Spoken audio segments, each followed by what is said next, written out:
Hello, this is Alex Schaefer. This is my tribute speech to American veterans. True heroism is remarkably sober, very undramatic. It is not the urge to surpass all others at whatever cost, but the urge to serve others at whatever cost. I'd like to take this time to honor and recognize some real American heroes. Since the Revolutionary War in 1775, America's men and women have been answering our nation's call to duty. Millions of Americans have sacrificed their lives to defend our freedoms and our way of lives.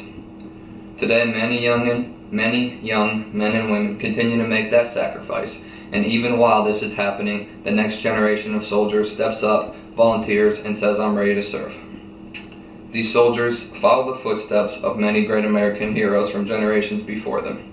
Regardless of what war they served in, these men and women deserve the highest commendation and recognition Americans can offer. Soldiers come from all different walks of life, diverse histories and cultural backgrounds, but they all share common characteristics of honor, selfless service, determination, dedication, and most importantly, courage. The average soldier is just 19 years old, barely out of high school, and considered by most barely an adult. These young men and women can barely vote, cannot yet buy beer, but are old enough to lay down their life for our country. Without hesitation, they sacrifice themselves to defend what they love and believe in. They would not think twice about laying down their life for the case of a mission or to save their comrades in battle.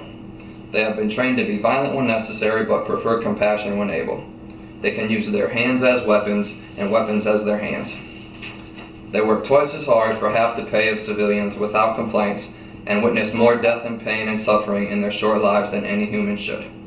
They are deprived of many comforts and therefore grateful for any they may receive.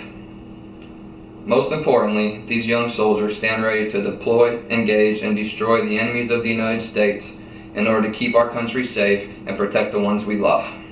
A famous quote about soldiers is they do not fight because they hate what's in front of them, but they fight because they love what's behind them. This is a great representation of how America's military continues to be the most respected and strongest military in the world. Regardless of their reason for serving, soldiers deserve our utmost respect and gratitude. These brave men and women continue to sacrifice themselves so that Americans can live free and in peace. So my tribute is to you, American veterans, both active duty and former, and most importantly, to those of you that have paid the ultimate sacrifice. Regardless of your branch of service, which war you fought in, or why you joined. Thank you for standing up and answering our nation's call, for protecting our freedoms and keeping our loved ones safe. To the active duty soldiers, stay safe and return home soon. To all of the veterans, thank you for what you have already done. Your dedication and selfless service does not go unnoticed. And as that famous Zac Brown band song says, raise your glass, salute the ones that died, the ones that give their lives, so we don't have to sacrifice all the things we love.